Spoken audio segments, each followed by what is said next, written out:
My dear students, आज हम start करेंगे क्लास 12th का first topic that is Python revision. जिसने सिलेबस देख लिया होगा उसको समझ आ गई होगी कि फर्स्ट टॉपिक हमारा यही है। तो पाइथन के बारे में थोड़ा सा समझेंगे, थोड़ा सा आप पढ़ चुके हैं, उसी से रिलेटेड टॉपिक्स हैं। थोड़ा थोड़ा मैं एक्सप्लेन करूंगी। डीपली आपने देखना है तो आप क्लास 11th की पिछली वीडियो में जाके देख सकते हैं। ओके, तो पाइथन क्या होती है? It is a case sensitive programming language. Case sensitive means if you right in lower case, यानी कि अगर आप स्मॉल हैंड राइटिंग में लिखते हैं तो उसका मतलब अलग होगा। If you right in upper case तो उसका मतलब अलग होगा। ठीक है, अगर मैं अपर में लिखती हूँ यही चीज़ तो इसका मतलब अलग है। तो दोनों चीज़ें आपकी क्लियर होगी। तो इस चीज़ को हम बोलते हैं केस सेंसिटिव। ठीक है, इसको हम क्या बोलते हैं? Case sensitive. और ये किसने डेवलप की है? गॉर्डियो वैन रॉसम ने। कब की थी? अर्ली 1990s में। जैसे वन वर्ड क्वेश्चन आपको आ सकता है। ठीक है, बेसिक क्वेश्चन है, ये पता होना चाहिए।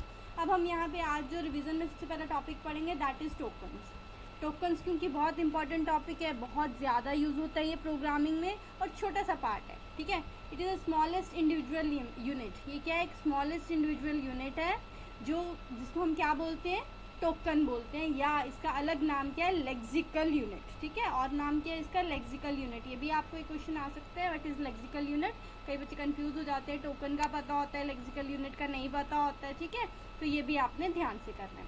अब पाइथन के पास कौन कौन से टोकन है? सबसे पहला है कीवर्ड्स। कीवर्ड्स क्या होते हैं? ऐसे रिजर्व वर्ड होते हैं जिनका कुछ स्पेशल मीनिंग होता है। जैसे मैंने कुछ एग्जाम्पल दिए हैं, इन, is, or, and, while, else, if, return, try, not, import। ठीक है, बहुत सारे हमारे पास कीवर्ड्स हैं जो रिजर्व वर्ड है, जिसको हम एज ए कीवर्ड ही यूज़ करते हैं, मतलब एज इट इज़ ही यूज़ करते हैं, एज ए आइडेंटिफायर नहीं यूज़ कर सकते। ठीक है, अब इसके बाद ले लेते हैं आइडेंटिफायर्स। आइडेंटिफायर्स क्या होते हैं? आइडेंटिफायर्स नॉन कीवर्ड्स होते हैं। सिंपल सी बात है, ऐसे नाम हम किसी वेरिएबल का नाम देते हैं, किसी ऑब्जेक्ट का देते हैं, डायरेक्टरीज लिस्ट। ठीक है, कुछ भी ऐसा नाम देंगे वो कीवर्ड नहीं होना चाहिए। ठीक है, तो वो क्या होना चाहिए हमारा? वो आइडेंटिफायर होगा। Names given to the different part of the program, like objects दे दिए, वेरिएबल्स का नाम दे दिए, लिस्ट का दे दिया, डायरेक्टरीज का दे दिया।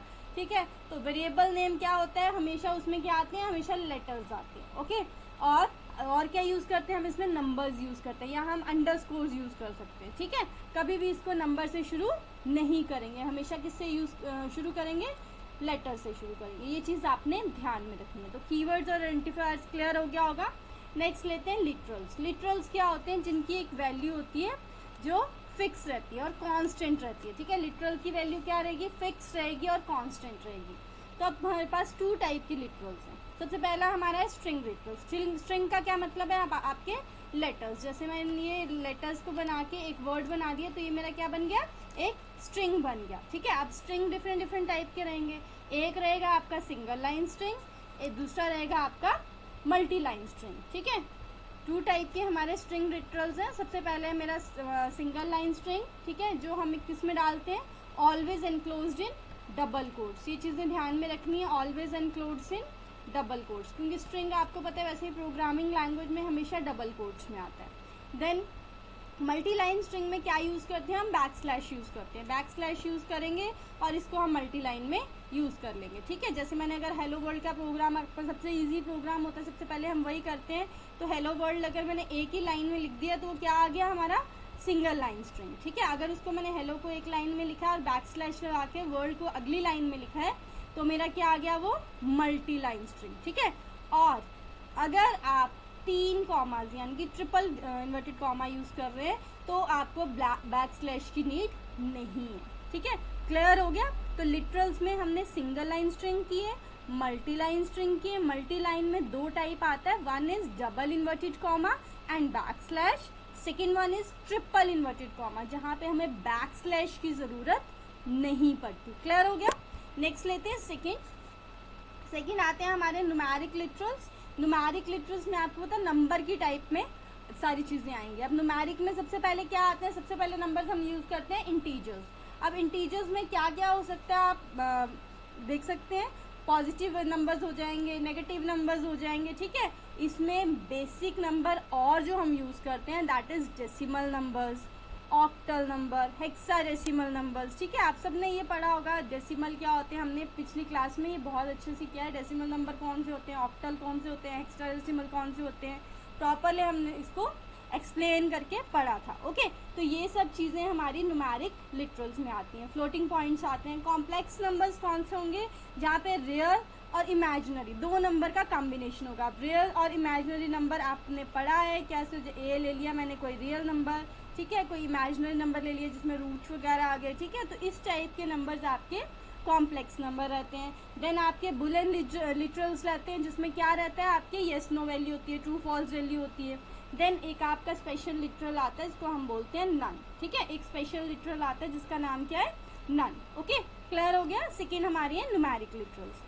नेक्स्ट लेते हैं हमारी एस्केप सीक्वेंसेस। बहुत सारी हमारी एस्केप सीक्वेंसेस होती हैं जिसमें से बेसिक ही है स्लैश एन और स्लैश टी जो बहुत ज़्यादा यूज होती है। Slash n for new line, slash t for tab, ठीक है, डिफरेंट डिफरेंट टैब्स हम यूज़ करते हैं, वर्टिकल, हॉरिजॉन्टल, ठीक है, तो डिफरेंट डिफरेंट टैब्स के लिए डिफरेंट डिफरेंट स्लैशेस के साथ हमारा वेरिएबल रहता है। ओके, क्लियर हो गया।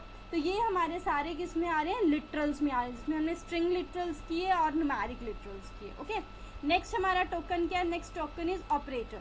ऑपरेटर्स क्या होते हैं? ये भी टोकन्स होते हैं, use to do some computation. अब इसमें हम कुछ कंप्यूटेशन यानी कि कुछ कैलकुलेशंस करते हैं, एक्सप्रेशंस शो करते हैं, ठीक है, अर्थमेटिक ऑपरेटर, लॉजिकल, रिलेशनल, ये सारा टॉपिक भी हमने डीपली स्टडी किया क्लास 11th में। अभी मैं आपको जस्ट बता रही हूँ कि ये ऑपरेटर्स भी हमारे टोकन्स में आते हैं। अर्थमेटिक में अर्थमेटिक कैलकुलेशन होती हैं, लॉजिकल में लॉजिकल ऑपरेटर्स यूज होते हैं, रिलेशन में रिलेशन शो किया जाता है, डिफरेंट डिफरेंट ऐसे ऑपरेटर्स हमारे यूज होते हैं।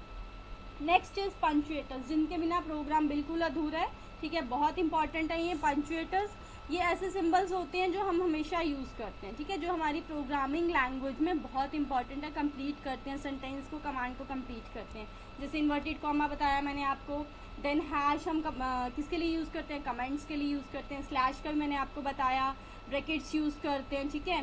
देन हम कॉलम्स यूज़ करते हैं या इक्वल टू, बहुत सारे ऐसे पंचुएटर्स हैं जो हम प्रोग्रामिंग में यूज़ करते हैं। ओके, तो ये है हमारे सिंबल्स जो हम यूज़ करेंगे। तो ये है हमारे सारे टोकन्स। अब इसमें एक एग्जांपल के थ्रू मैं आपको समझा देती हूँ कौन कौन से टोकन्स कैसे कैसे यूज़ करते हैं।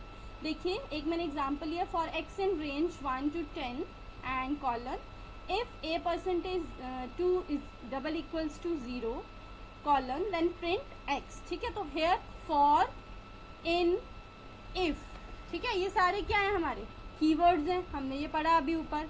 x क्या है यहाँ पे हमारा आइडेंटिफायर है, ठीक है, x हमारा यहाँ पे क्या है आइडेंटिफायर्स है। 0, 1, 10 क्या है, ये लिटरल्स हैं।